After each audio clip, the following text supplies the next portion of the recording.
Well, hello and welcome to this week's video where we're going to talk all about passive aggressive behavior. How can you stop being passive aggressive in your relationship? And many of you may not even be aware that you're being passive aggressive. So, the first thing I'm going to do in this video is actually explain what it is and give you examples of behavior so you can see if you're actually doing this because it's a super toxic attempt at it's not an attempt at problem solving, but it's an attempt at conflict resolution that actually does not resolve any conflict. My name is Terri Cole. I am a licensed psychotherapist, a relationship expert, and the founder of the Real Love Revolution. So let's get moving on passive aggressive behavior, shall we? So, what is passive aggressive behavior? Many of you, we hear this phrase on television and in movies, and people talk about it, but what does it actually mean? So, the term passive aggressive, believe it or not, first came into use during World War II's. Max, fix that. The term passive aggressive, believe it or not, first came into popularity during World War II when soldiers, it was used to describe soldiers who were resisting what they needed to be doing. So instead of going forward with their orders, they would take a lot of time to do it or do it inefficiently. So it's an indirect way of communicating your dissatisfaction or your unhappiness about something or your resentment about having to do something. So as you go further on into like using it in popular vernacular and what's gone on societally is that this is something it's been around as long as people have interacted. So let's just start with that. This is not new. Knowing about it, talking about it, all the popularization of these terms has really only happened in the 70s, 80s, 90s, and now, let's say, in the 2000s. Because this was just the way it was. There were certain rules of engagement societally where if you were a woman, if you were a minority, there was only passive aggressive ways of expressing yourself. But we don't, at least if you live in North America, we don't live in this experience exactly right now. And passive aggressive behavior is super, super toxic to relationships. So this is a conflict style, it's a conflict resolution style, quote unquote, right? So what happens is if you have passive aggressive tendencies, and why would that happen? Let's just talk about the origin of in your own life. Why would you become passive aggressive? Well, people become passive aggressive when they grow up in an environment where it's not okay to speak the truth, where there's so many rules and regulations and a lot of judgment. So if you speak your mind and someone doesn't like it, it becomes dangerous. So you learn to put it in, to basically put it inside to keep yourself safe. So that doesn't mean that you don't have anger, and it doesn't mean you don't get pissed off in relationships. It means that what you did learn was that directly expressing that anger was not a safe thing to do. So you learn how to do it in a passive aggressive way because, as I've said before in other videos, Freud likened humans to potbelly stoves and our feelings, as the smoke, right, coming out of the flue. So think about a potbelly stove.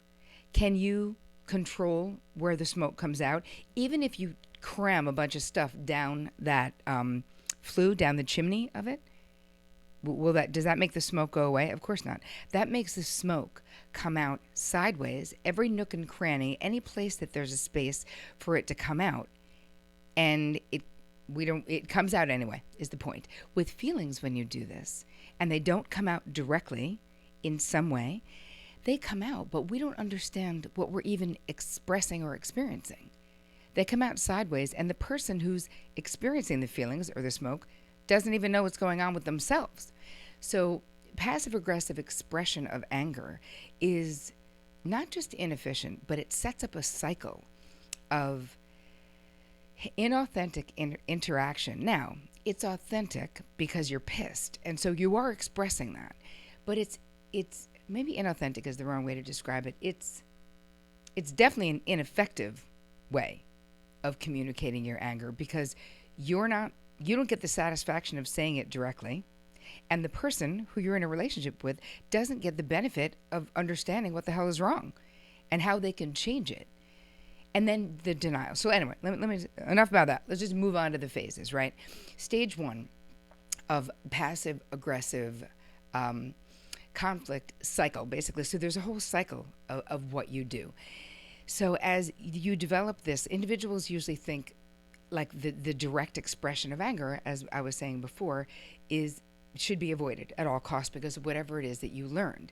So then you solve the anger by using passive aggressive behaviors, right? Because again, like the chimney, you need the smoke to come out. You need the feelings to come out. So stage 1 is basically the buildup of those feelings and the acknowledgement that it's not safe to express them directly. Phase 2 of this cycle of so you have a stressful situation that's now going to trigger this need to discharge these feelings. So for example, so let's just look at an example. If a teacher asks a student to hand out papers to the class, some kids would experience that like, cool, I'm special. I'm being chosen to help the teacher. I'm the teacher's helper.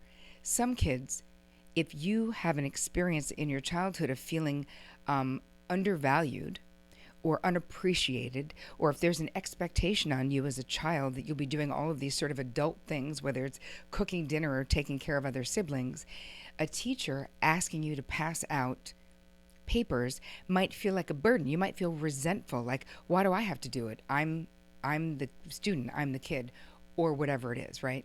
So the moment that it's triggered, a situation is triggering this, that's stage 2, right? So moving on to stage 3. What happens in the person is that the person can't deal with their feelings. So the kid who's feeling resentful of the teacher who asked him to pass out the papers has no insight. And listen, we don't expect a 9-year-old to have insight, right? But even as an adult, because your anger is threatening to you, you now in this stage 3, you're going to be denying that anger. So now you're projecting your own feelings, what you're feeling. You may project it out onto someone else, right? So you're building resentment towards someone else, not understanding that it's actually your resentment that you're feeling towards them. Does that make sense? So it's almost like this projection where, like the kid, excuse me, building resentment of the teacher, you're now building resentment. But in your mind, you're seeing it as they're doing something that is justifiable for your feeling, right? So you're projecting your negative feelings onto the other people and building resentment towards them. So you may feel, all right, I want to get clear about this because I feel like that was unclear. The 2 things that are happening in stage 3 that may be happening, it doesn't mean they're always happening, but one of these is happening, that you're either projecting, you have resentment of the teacher if you're a kid. So you may feel, because they asked you to pass out papers, you can feel your own resentment. That's the one thing that happens, building resentment towards the person. Or your own resentment, you start to feel it, you project it onto the teacher, and then you feel like it's coming at you. So you feel like the teacher is being hostile to you. That's why they're asking you to pass out the paper. So those are 2 things that could be happening, and definitely one of those things is happening. I hope that makes sense. It'll be more clear. Don't worry. Don't take notes. It'll be downloaded in the handout so that you can understand it. And stage 4 in this cycle is to basically engage. Now you're engaging, you're baiting the other person into having this dance. It's like a passive aggressive dance. So you're denying feelings of anger when the person goes, "What's wrong?" And you're like, "Nothing." Why are you always asking me what's wrong? Why do you think something's wrong, right? Denying what it is that you're feeling. You're withdrawn in anger, and we all know what this looks like. I'm fine. Now, did that face look like I was fine? No. You know why? Because if I was making that face, I wouldn't be fine. But I'm confusing my partner by them feeling that I'm angry, which I am, and them saying what's wrong, and me saying I'm fine. Sulking, not paying any attention to anyone else, pouting, procrastinating, or a really really annoying one, but it happens, is carrying out tasks inefficiently or unacceptably, right? You're like exacting hidden revenge on the person. But all of this is done like on the down low. But the person knows it's happening. You get to deny it and still like punch them in the face with your feeling. Make sense? And then when they go, "What's wrong?" You go, I don't know. You're paranoid, man." I don't know. This is engaging in that dance. And then, what is the fifth stage of this whole thing? Is that someone's going to react typically back to you negatively when you're experiencing, when you're exhibiting passive aggressive behavior. Nobody's going to be like, "Great, this is the part I love." People don't like it when you do that. So, right, your reaction is basically, it's coming because you're setting it up to come. And you're actually making the other person act out your feelings of aggression because finally they go, "What's the problem? I don't get it. Like, why are you always pissed off about crap that I don't understand?" Like, So that's the fight that ensues. And you feel satisfaction, if you're the passive aggressive one, that person blew up. So not only do you get to be the victim and be like, hey, relax. We're just talking about what time we're leaving or whatever.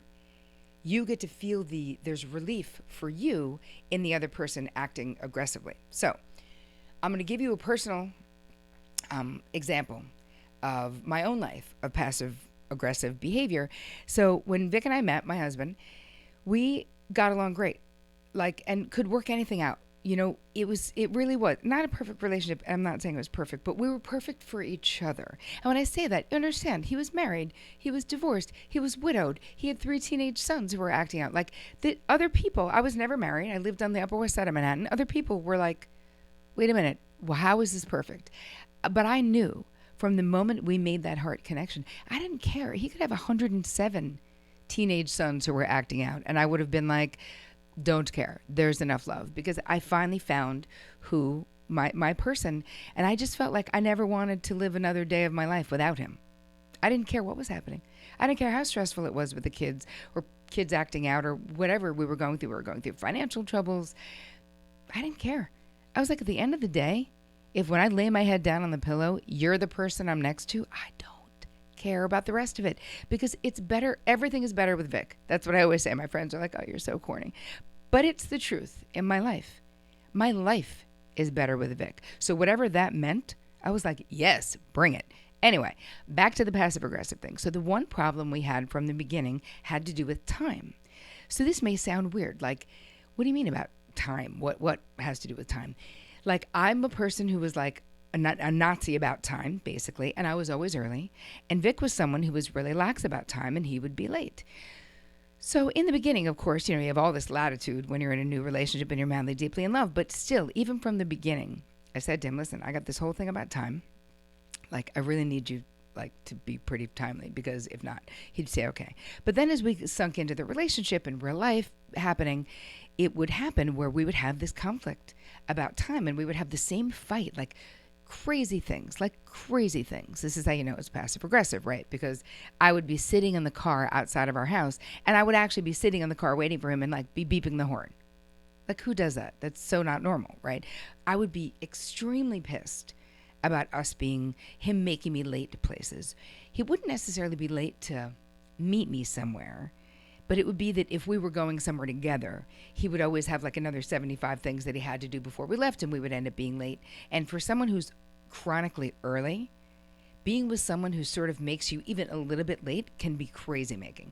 But again, there was something else going on here. And I mean, hi, you guys, I was like, even though I was just in the beginning of my practice when Vic and I got together, my therapy practice, going from being a talent agent to being a therapist, I really didn't see what was happening. I couldn't figure it out. I was like, what is going on here? I don't get it. Everything about the way we interact is really healthy and functional, and this is some weird thing that's going on. So I was in therapy, of course, and I go to my therapist, Ruth, and I was like, "Okay, break it down. What the hell is going on between Vic and I in this situation?" And she's like, "Terry, let me ask you something." I said, "All right." She said, "Does Vic ever get mad at you?" And I was like, "No, not really. And she said, he never expresses anger towards you directly. I was like, nope. And this was probably about a year and a half into the relationship, maybe two. We weren't, I don't know if we were married yet though, but we were almost married, or maybe we were just married. And she said, okay,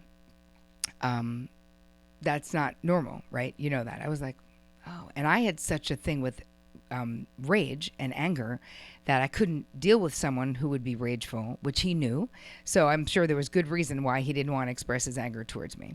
And I would try to get him to, because there was a part of me that did know it wasn't normal. And I would say, hey, if I'm doing something that's bothering you, I would really love you to tell me like what that is. Because even if it seems small, he'd say, nothing's wrong. Why you always want something to be wrong? Nothing's wrong. Why? I'm like, listen, I don't want something to be wrong.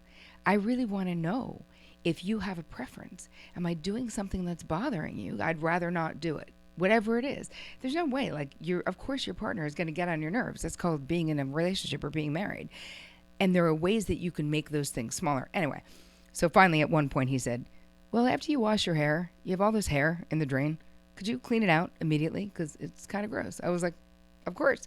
So in 20 years, there's not one time I've washed my hair and not cleaned the drain once he told me that, right? So anyway, I said, explain to me because I don't understand what's going on. She's like, listen, of course there are things that you do that bother him. Of course there are things that you say that he doesn't like, because this is just life. So he's so happy to have you. He was a widower with these young kids by himself.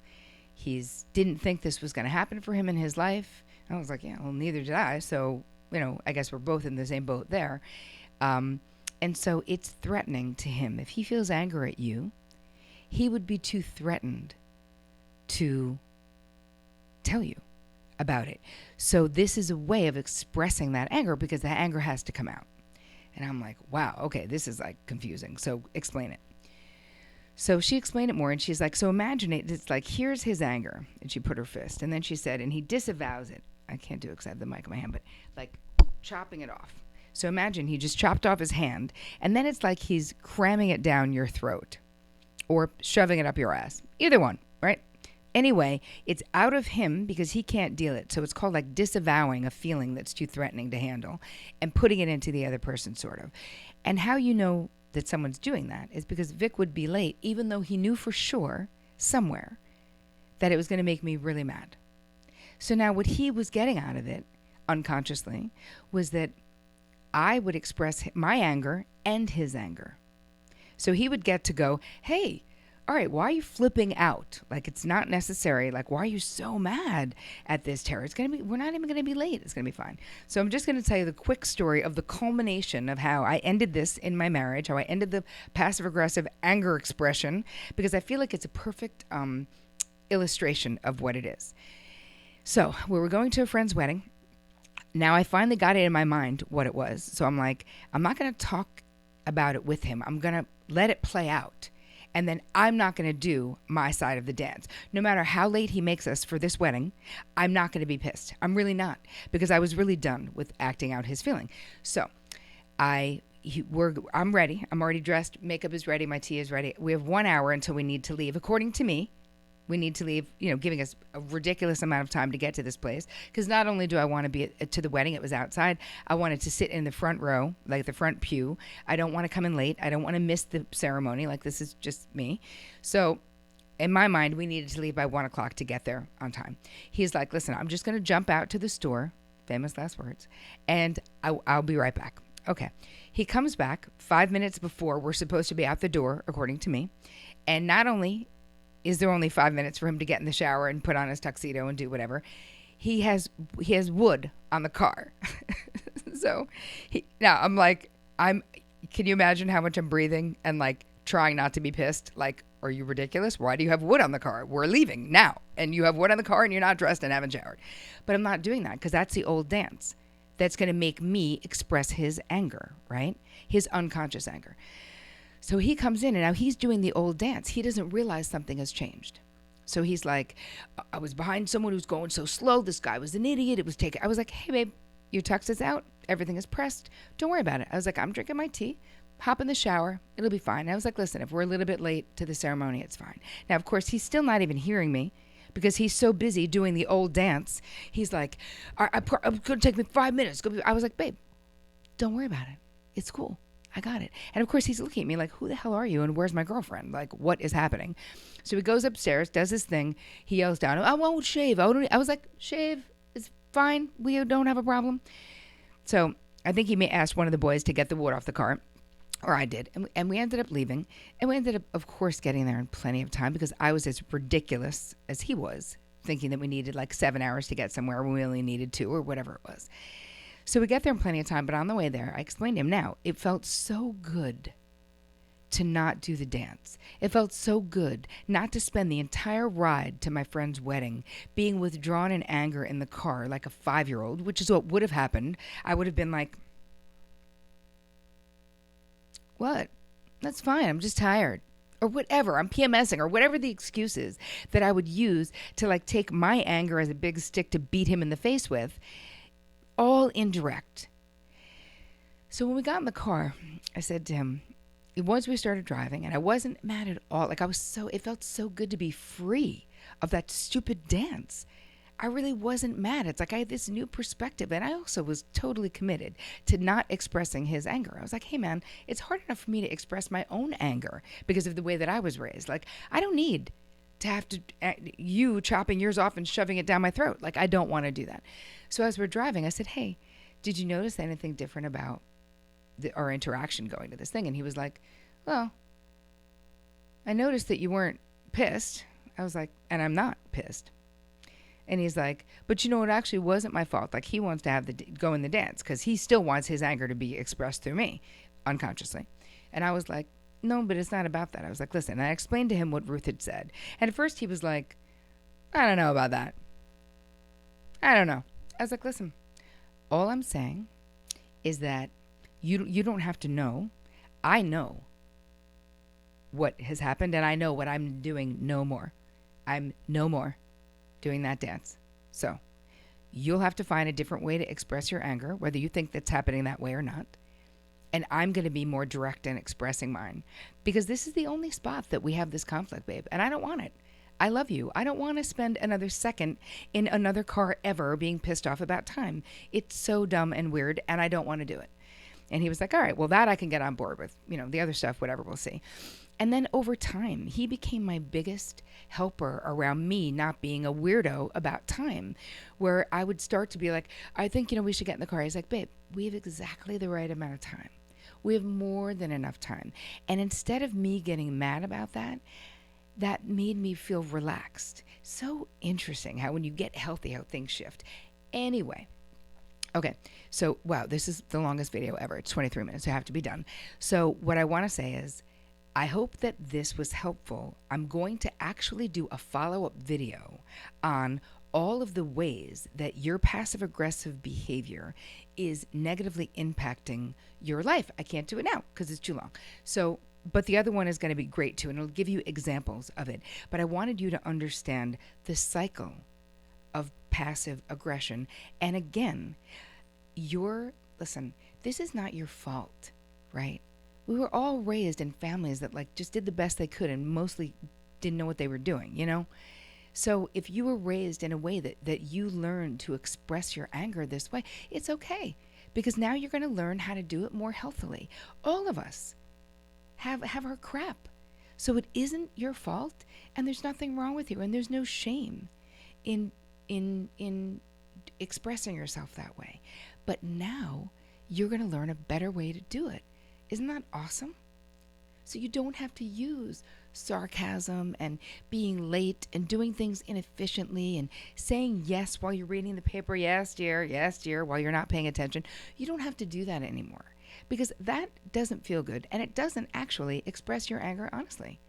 It doesn't. So I hope that you liked this video, and if you did, and if you do, please share it along all your social media platforms. Let's get the real love revolution, all of this information and these techniques and these tools and these strategies, these exercises out there to the world. Because the better we all love, the better the world is going to be. And that is a fact.